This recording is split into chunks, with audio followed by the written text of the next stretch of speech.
Alex here with a legal nuts and bolts video on Respondeat superior. I think I pronounced that correctly. Not an attorney, it is Latin, and it's a big deal, which is why I'm doing a video on it. I was going to say most of the time, but I think I'm going to say all of the time.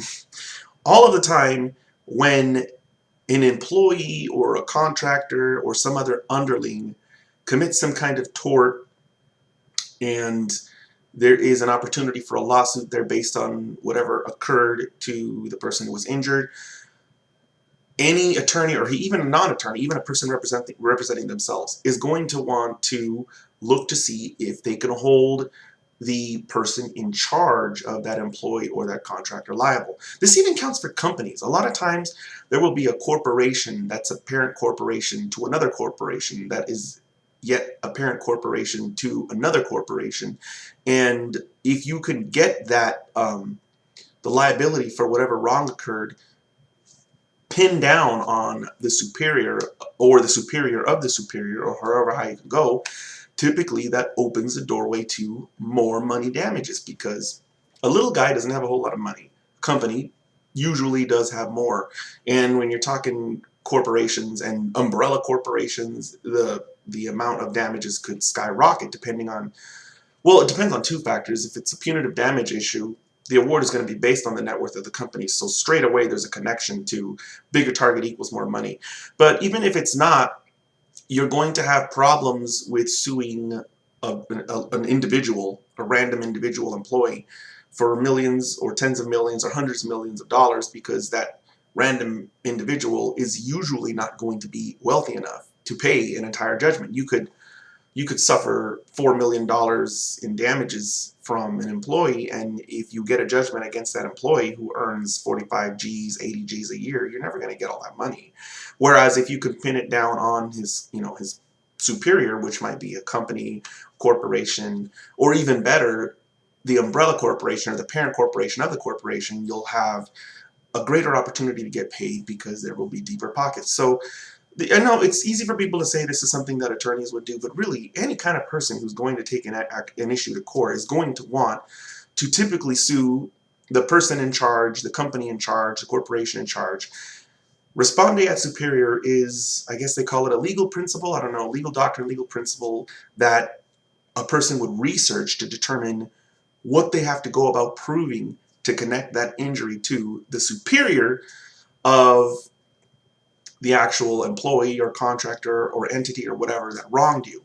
So I think, I'm 99% sure that it stands for something like the slave shall answer, no wait, the master shall answer for the crimes of the slave. It's something like that. It goes way back. Obviously we don't have slaves anymore in the US, but the Latin and the legal principle is still consistent, because what you're basically trying to do is get the master to answer for the worker or the employee or the contractor or whatever.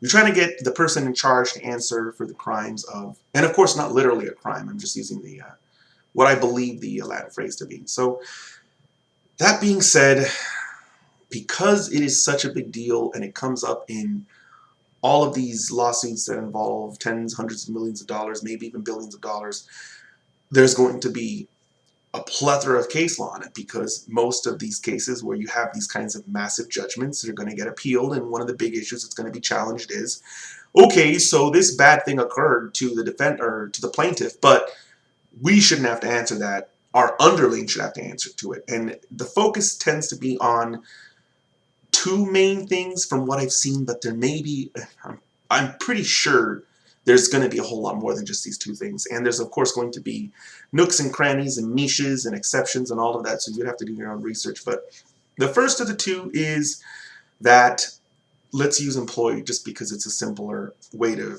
kind of go about this example. The first is that the employee was acting within the parameters of his job. Whatever he was doing it in the ordinary course of his employment. And I'm sure you could extend that to other types of underlings, like, contractor, or, an underling company or corporation, as I mentioned earlier, how those can be structured. If you can show that that employee or whatever was acting as they were intended to act, as they were trained to act, as they were informed was a part of their job, then you can, from what I've seen, get Respondeat superior to apply. Of course, there may be exceptions and other things like that. I'm sure there are all sorts of little oddball disputes, like the employee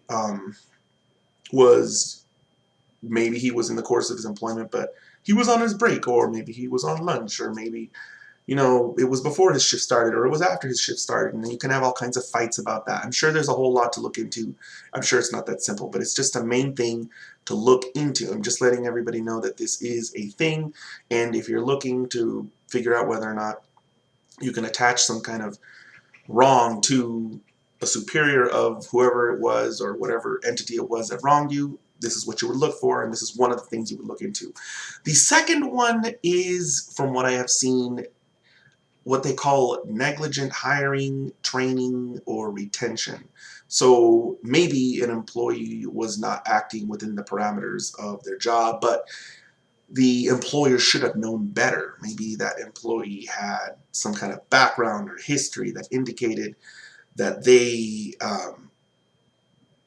were likely to do crazy things or not follow the rules or something like that. And the basic premise is you can't get away, you can't fend off Respondeat superior by saying your employee wasn't acting, you know, within the parameters of his employment when you knew that this employee had a tendency or a track record of insubordination, not following the rules, in other words, acting outside of the boundaries of his employment. So that's kind of the other side of that coin.